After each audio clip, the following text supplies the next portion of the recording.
Hey, hi. Hello, welcome.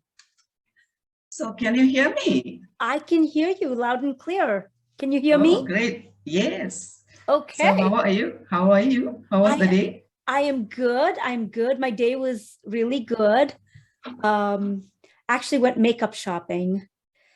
It's a long story, you know, but we could talk about that after the podcast. Like, what do you think?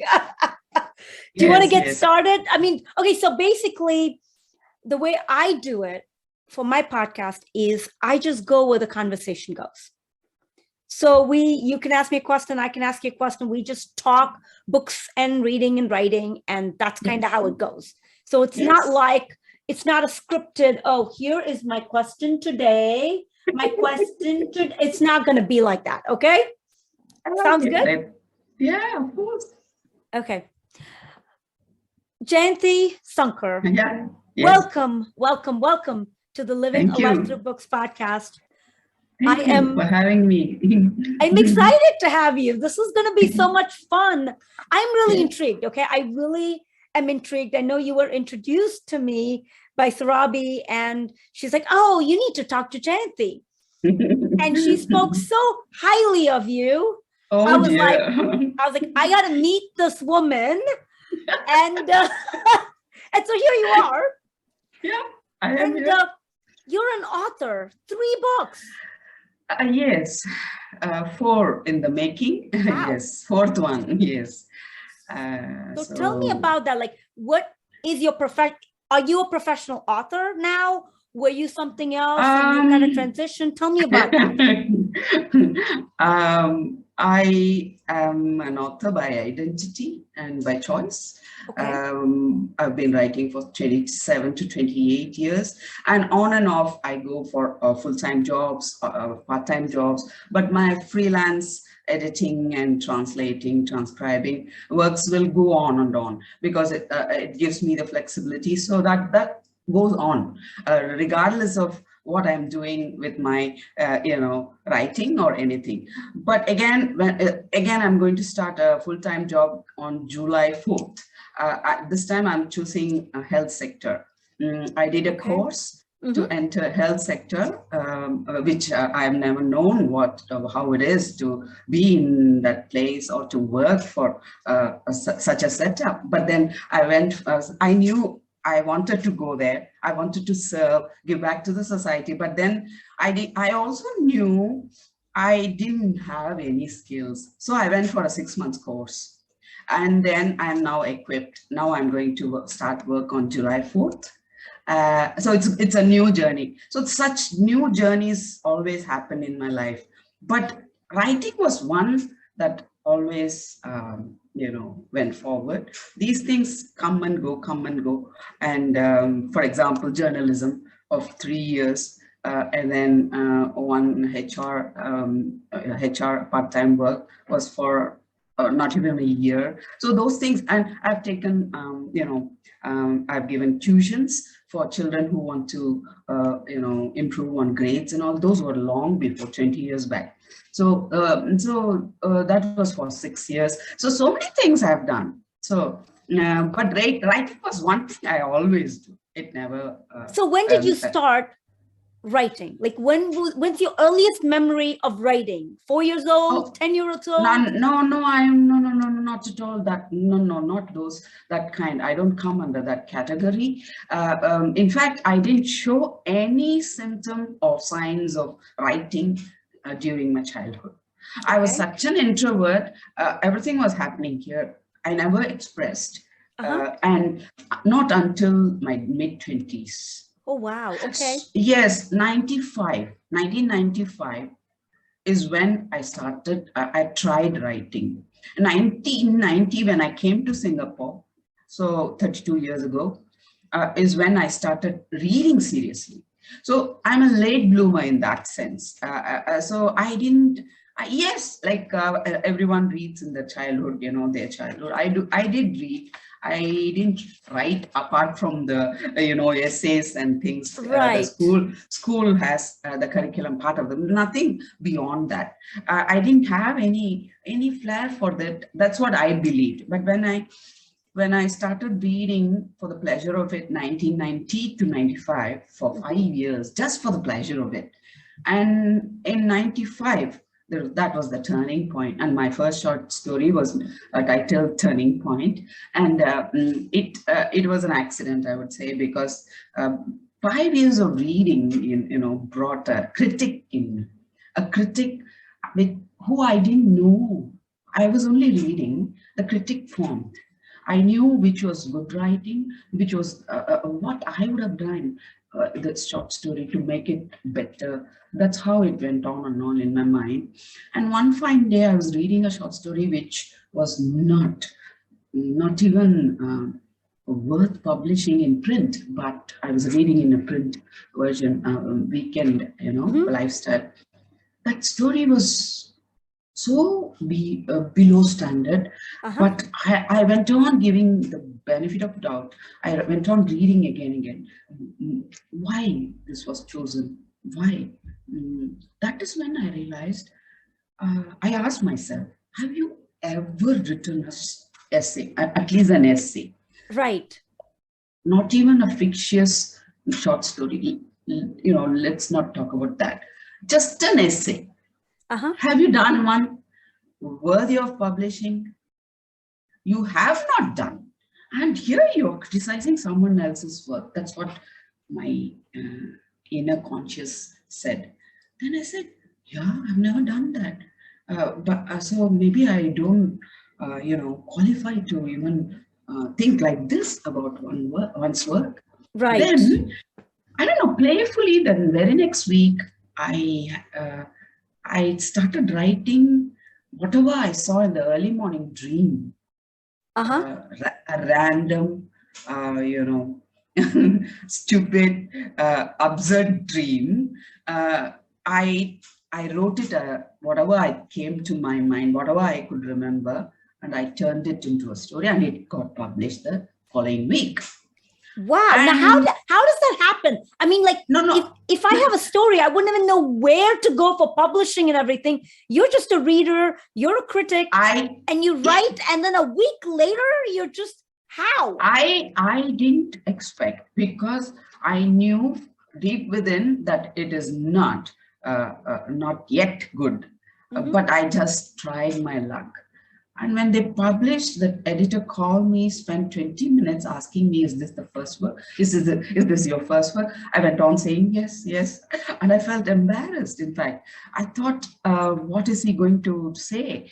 Then he said, he's an elderly person. He said, with my 35 years of experience, I know how to assess the first work from a person. If this is the first work that you've ever written in your life, an essay or a short story, I can assess whether the person should pursue or not.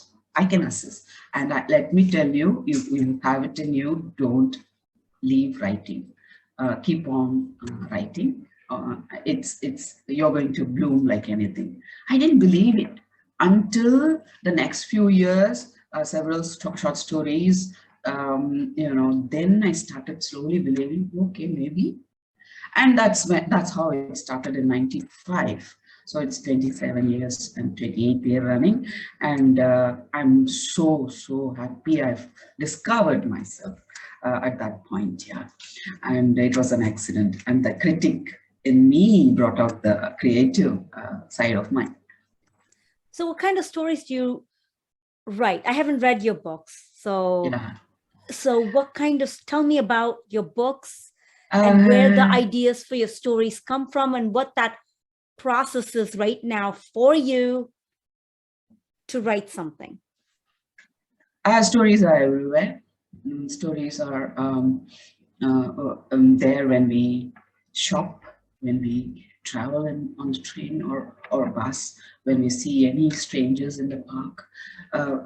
We observe families, and we can hear certain dialogues, and we can infer what must have been before or after, what it could go. We can imagine, and we might hear someone talking aloud on the phone, and we can imagine the other person saying, this must be what he said. We all do, right?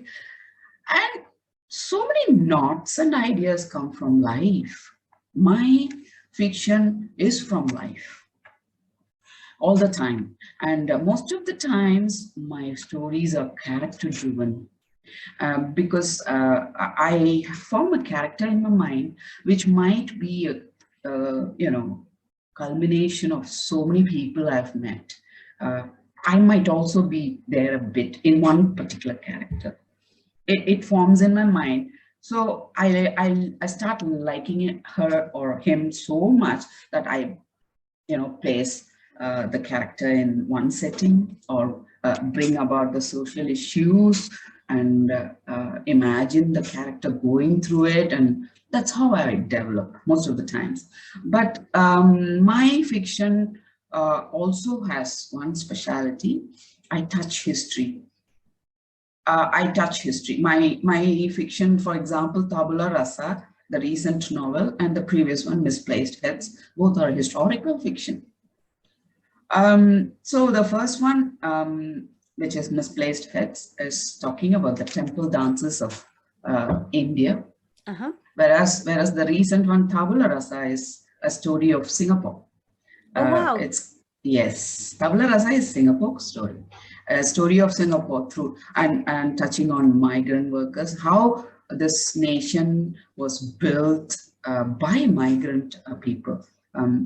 People from all walks of life, all corners of the world came here to trade, and that's how this island, just a fishing village that it was, from there it has grown so much. So it covers 200 plus years of Singapore there in that novel.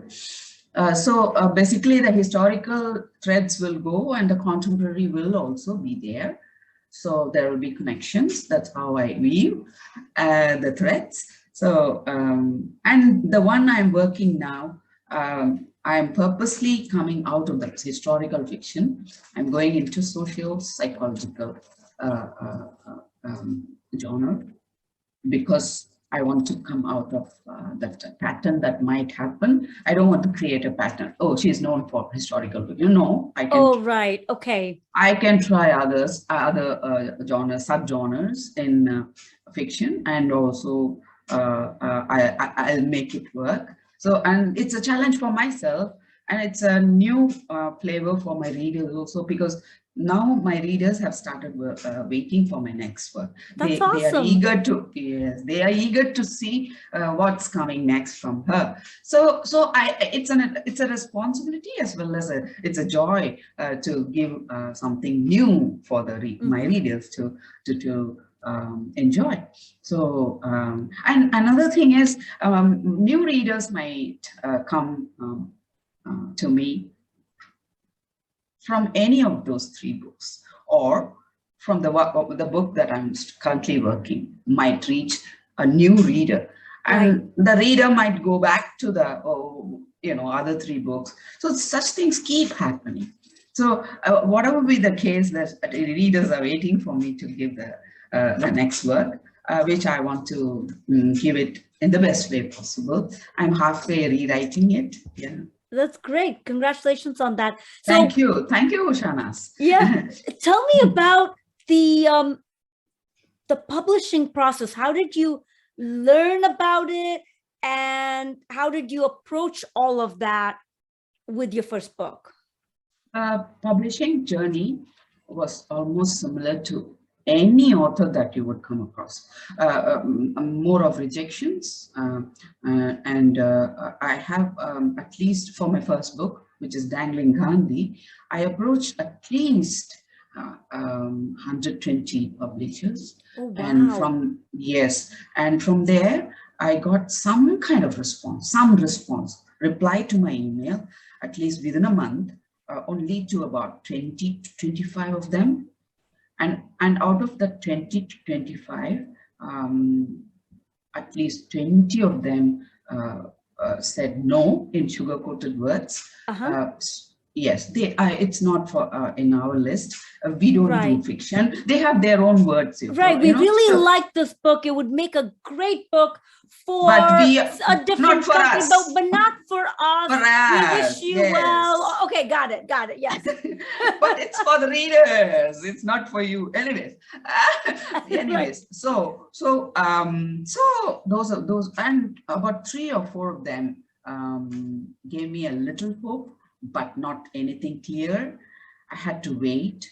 In fact, I had one publisher from Mumbai in India was willing to do it, but he said you have to wait long. I went to my next work. I was waiting, and I went on to my next work. I rewrote the chapters of my novel, and still I went on pursuing people, but then nothing happened. And I waited for 29 months, that particular publisher who said they will do.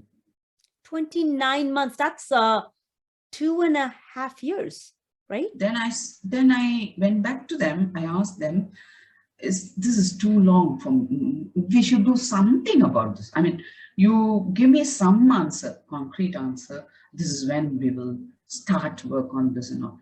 Then they said, people have been waiting for 56 months, I can show you the emails and all that. Then I got the real picture. Then I said, then I'm sorry, I'm not waiting anymore. Let me look elsewhere. Then I came across 0 Degree publishers, again from India, upcoming publisher. I was particular that I should go for traditional publishing. That's why the waiting was too much, too long. Otherwise, if I was ready to invest and self-publish, a print on demand or something, it would have happened long back. Even a few months would have been enough for me to get my book to the market. But I was so clear, I'm spending my heart and soul, my time and everything into my book. Again, why should I pull out my savings and invest? It's not fair for me. It should be traditional, and the publisher should take my book for the value of it, not for the money I may invest or anything. No, and it happened. I'm so happy I found them.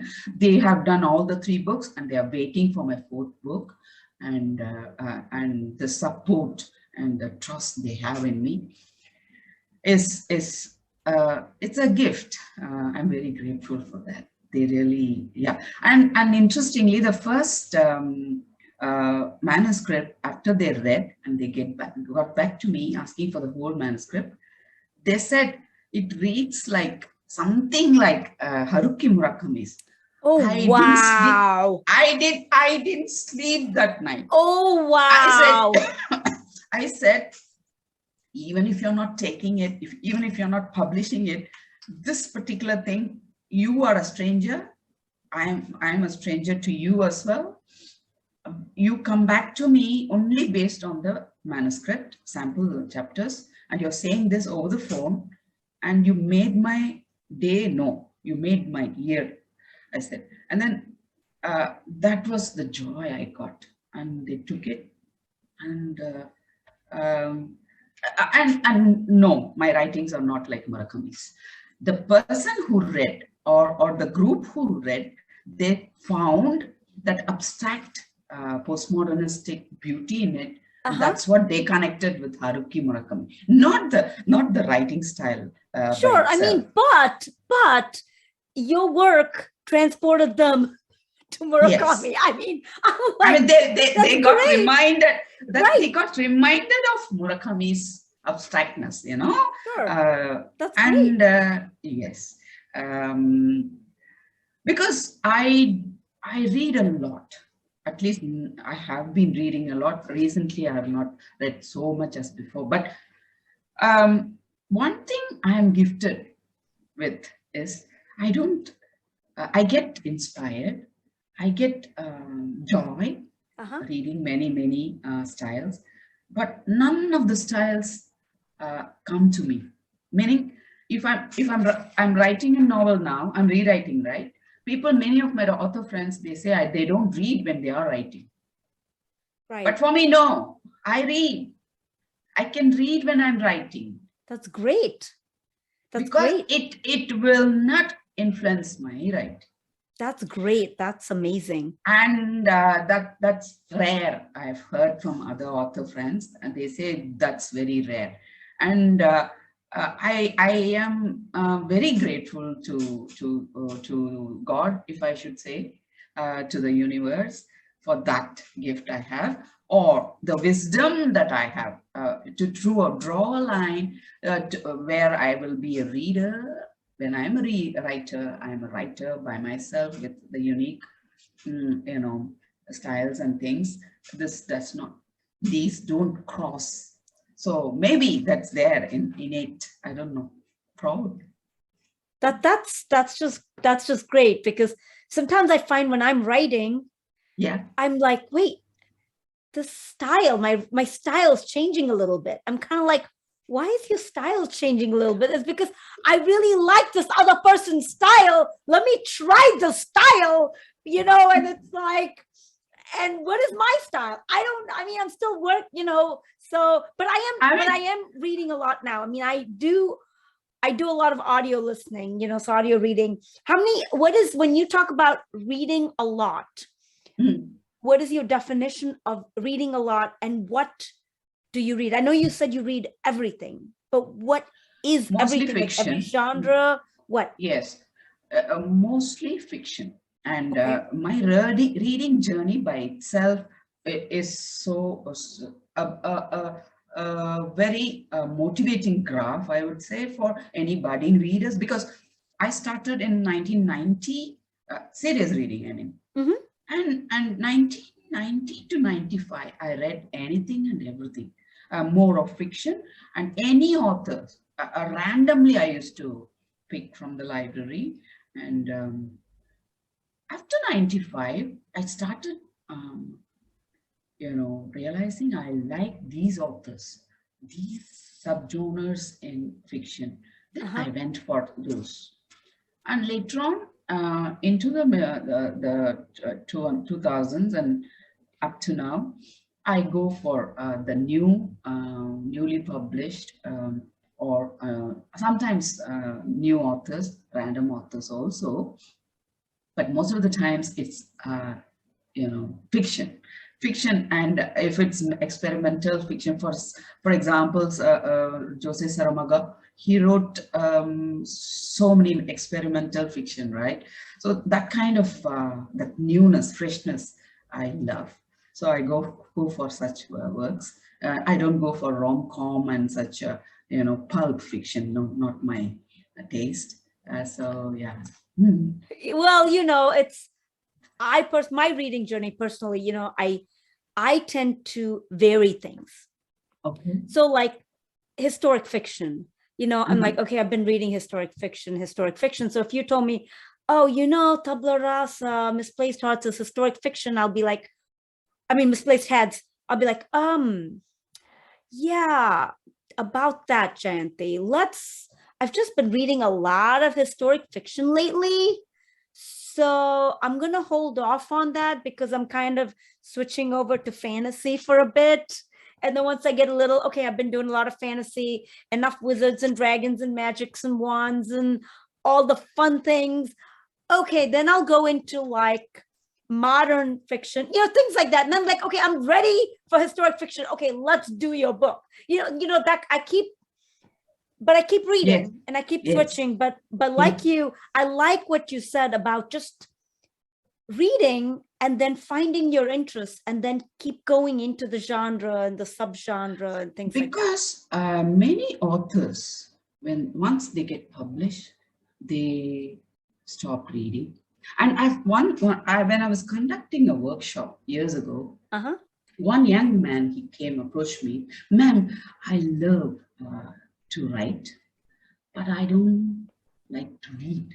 Ooh. He said. Then I said, this is very tricky because you have to read if you really want to write. For example, myself, if I were to choose between reading or writing, one, I will read, I won't write.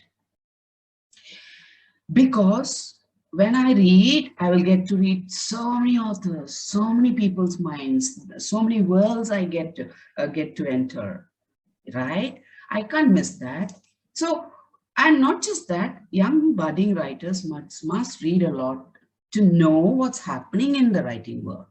What is being read more? What is being written more?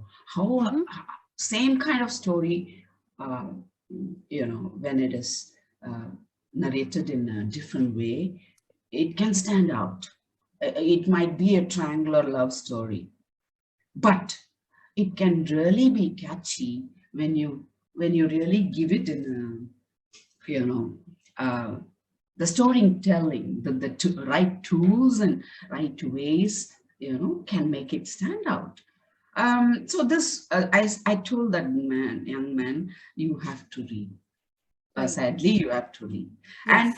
And I believe even as a reader, one should grow.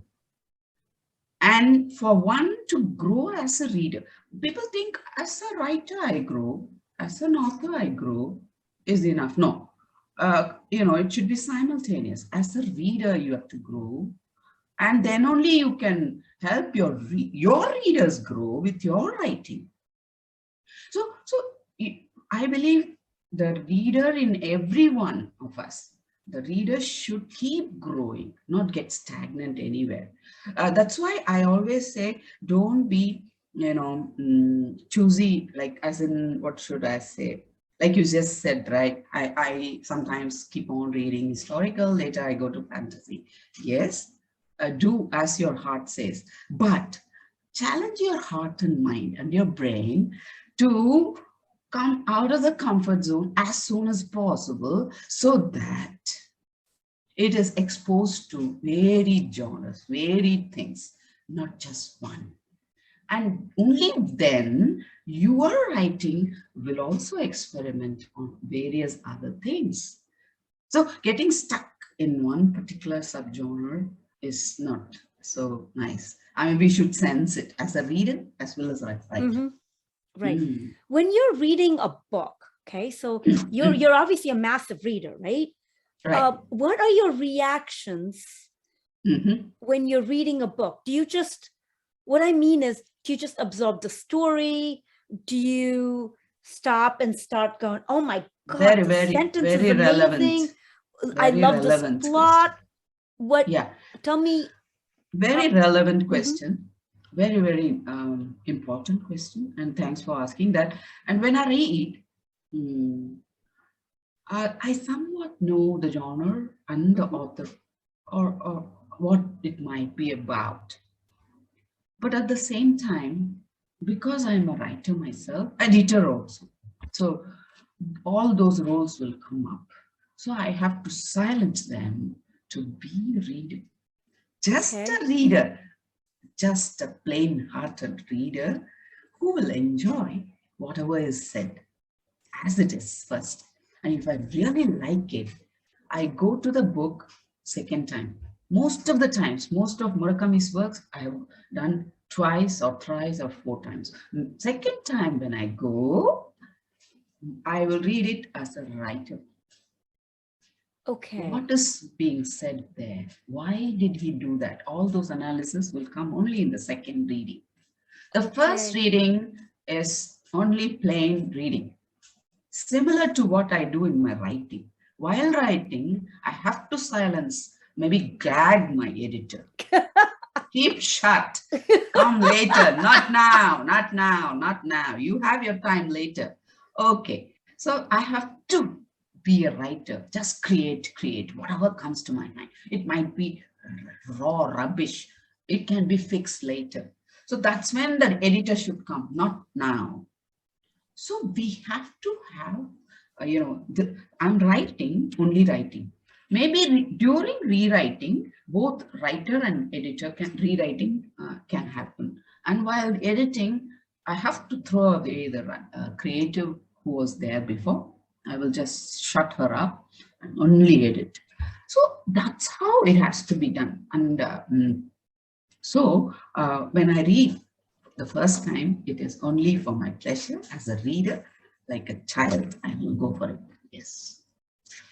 Okay. Even if it is a sad story, it will be a child's wonder for me. I mean, childlike wonder. That's what I go after. And the second time, if I really like it, I will go for the second time. And that is when I will analyze how it is written, why it is written like that.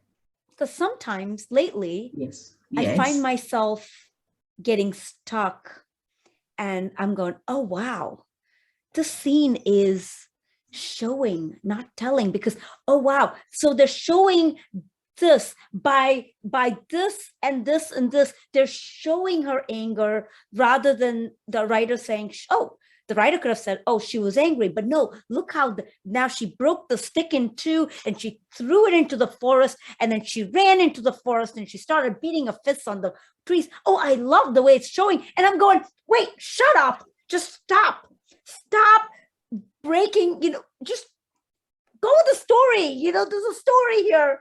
And sometimes I just break myself lately. I mean, it just happens, I think. No, the writer's intention is to develop the character and develop the scene, the emotion of the scene, and to make you feel it. Not instead of telling when the writer is showing, you are feeling it without saying the word anger or angry. Without that, the anger will come in the reader. That is how a good writing should be. And when that happens, the anger is in you. You have connected so much with it. The text, the narrative stays in you for longer time, and it might make you think further. So that's the best way to write. That's why showing is important, because it makes the reader feel instead of you yourself feeling, and using words of feelings. You must make the reader feel that emotion without that particular word. That is the challenge, and that's the best way to write. How would you advise someone to develop that challenge and that ability, that talent of showing emotions, like showing silence, like if she didn't feel like talking, or like she felt silence, it's like, I'm like, how do you show that? It's nothing. She's silent. How do you develop that? How do you teach your students? Because I know you're an editor, you also run classes. So how do you teach your students that? I give small exercises during workshops. For example, think of something that you did in the morning, simple as taking a shower, as simple as that, okay? Take something, or you had your breakfast, or you didn't have your breakfast, or something, okay? Take as simple as that, and or imagine whatever you didn't do, but could have done, or something as simple. And catch the emotion in that 5 minutes, which when you write might come as a large one paragraph or two paragraphs you're going to describe, okay? Catch one emotion that you want to depict. You want to get the readers to feel, but you won't use the word. You will describe. It's an exercise. Another exercise I give my readers, because we all come across a very good narrative, but there will be one place the writer has told something instead of showing, because he wanted to go to his story to develop it. There was one scope, and that you pull that place out, he has told you something. What you do, you know the context before and after. You know it because you've read it. Right. What you will do is you take that one sentence and you show it instead of telling. This is a very good exercise because that should fit there, meaning that that flow should be there. So you know the context before and after, but you're pulling out one sentence that was telling instead of showing, but what you're going to create is a showing, a scene. So these are ways to practice, and also some places, for example, I have given one exercise, one emotional scene. You take this, okay? It's an emotional scene and very well done by the author, but you recreate that emotional scene into a comical, humorous, change it. Whatever is happening is happening. You use cleverly the words and the sentence structures and the body language of the characters around. Whatever you do, turn it into a humorous thing. Or if there is a humorous scene there, bring it to become a sentimental, emotional scene. These are such small exercises that really helps young, and it's fun also to do. So these are the ways I always recommend. So where are your workshops? I mean, they're in Singapore, on Zoom? I have done only pre-COVID, only one during COVID, which was for secondary students, Zoom lesson, which I didn't like because in-person workshops were so nice. So maybe they will call me now that everything is opening up. So mostly in Singapore. Yeah. Okay. I have some questions. And mostly for adults. Yeah. Okay. Singapore. Tell me more about Singapore, the reading community, the writing community, and the publishing community, I suppose, in Singapore. So 32 years ago when I came to Singapore, the scenario was different. The libraries were there. Those were the places that attracted me the most, not the malls and things. When I came to Singapore, I was 24 or something. So obviously I should be going to the malls, more shopping and things. I don't know why I loved library, branches of library. And we have, it's such a small city nation. We have 22 to 27, I'm not too sure, because they have many new branches. And the branches of libraries were so fascinating for me. They opened a whole new world for me, and that's when I started reading, right? So those times we used to use the card, the traditional way of borrowing and things. And now we have come so far in the 32 years that we borrow audio and digital books at home from yes. And when I go there to borrow physical books, I don't have to have any cards. I don't need anyone else's service. It's all self-service kiosks, right? Even when I don't pay any fine, I go, but I see people paying fine also, overdue and all that. Even that they pay through their those kiosks. That is one side of the library.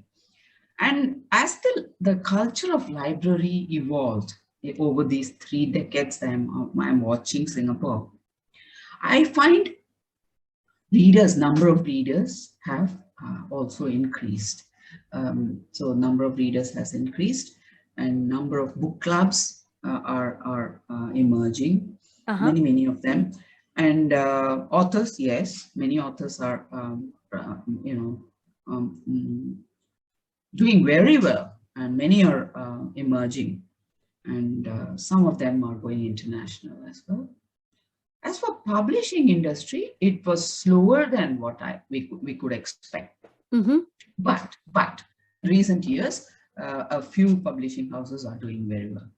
And in my opinion, I always express it, the fund that is invested in libraries, acquiring books periodically, the amount the government spends is is not proportional to the number of readers. That is one thing I always observe. For the amount of money that is spent, that reading culture could have been a lot better than what it is, but it is fairly good, I would say. So you think there are less readers, yes, and there's more money put into the libraries? Yes, the government is really trying very hard to lift this reading culture. We have Read Singapore movement, 1 month of Read Singapore every year. Yes, so many so many reading events. Even though international authors are invited to read and all, and the movement is taken to schools, primary, secondary, tertiary schools, and it is spread everywhere. You can see banners everywhere in the city. You can, when you go on the bus and things, Read Singapore 2020, Read Singapore 2021, all that. So so much is done, but readership could have really been better for that. It's not proportionate. Okay, yeah, that's my personal opinion. Yeah, no, that's interesting. I do not know what it's like in the US. Now that you bring it up, I'm trying to think, oh, do we have less readers? Or, because we have a lot of libraries, and then there are times I'm looking for a book. I mean, I do ebook or audiobook. I'm kind of like, okay, there is a 14-week hold to get this book. But I got to wait 14 weeks. So I'm kind of like, wait a minute, there's more readers then than the resources, it sounds like, for certain books. No, even here, when I go search for a book, there's one copy on loan, only one copy on loan and available on such and such date. I reserve, and I will be, intimated when it is available. I can go and get the physical copy. And if it is ebook, of course, I can immediately, that happens. Mm-hmm. That doesn't mean in any way that there are good number of readers. This has nothing to do with that. Okay. It's a broader perspective when you see on a year basis. What I'm talking about is how much fund is given for library, and how many new readers or already existing readers are there. That proportion. Not this will not give us what we are talking about. Okay, got it. Okay, so in India you published this through an Indian publishing company, correct? Yes, that's right. So in Indian publishing industry is very different from the American publishing industry. True. Because I think you approached the publisher directly, correct? Yes. You don't have an agent. It's not like, so in America, like, I cannot approach any publisher. I have to find an agent. An agent, yes. That's right. Why do you think that is for India versus America? I'm just trying to think, why is the publishing industry so different in the international field? Having an agent has both pros and cons. I think, because if you are engaging an agent, then it is his job to, try many publishers. Then you have your time and focus on your next work. You just go to the next work, right? Right. But in Asia, I approached a few agents. That agenting by itself is just beginning in this part of the world. Okay. And I did try contacting a few, and I came to know genuine agents who are really doing their job as they should be doing are very, very rare. What these agents are doing, again, they are after the money, monetary side only they are keen on. They will ask me for certain amount for 1 year contract. They themselves will have a contract done. Okay. For 1 year, I can't try another place on my own. And this money that I will be giving the person will just go to his pocket. It is not coming back to me. No, for example, if the agent is not able to take me to a publisher, then rightfully I must get at least half of the money back, right? You have to pay someone to agent you? That's more common. What I mean to say is, agents who don't go after this money are rare. There are such agents, I know, genuine ones, but this agent culture is really coming up, just coming up in Asia. So not still there. And I think if there was an agent for me, I would really, a genuine one, I would really want. Now I'm coming to know one or two agents. I'm really getting to know. But in fact, that agent is also doing for the screen adaptation. So I'm just, it's a lifelong learning. So, and also it's more to do with connections, which is happening right now for me. I'm getting to know many people, and through them a few agents who are working genuinely, and I hope to, give them my work in future. I don't know if I would, and I don't know what I'm going to write next, or if I'm going to write. Although I don't know, but I have come across a few agents. Yes. But you're already set. You have a publisher who's waiting for your fourth book. You just have to keep going the course, right? Or yeah. But just the way I did, like I wanted to come out of this historical fiction. I did it, right? I'm pulling myself out of the genre. I can think of pulling myself out of that comfort zone as well and try another place. Try, as in whether it works out or not, we wouldn't know. Trying is possible. I don't know if I will be doing, but if I do, I will let you know. It sounds great. I just want to say, just talking to you, I've learned so much. Oh, and yeah, thank you. We all do from each other. And it's been so motivational. So I just want to say thank you so much.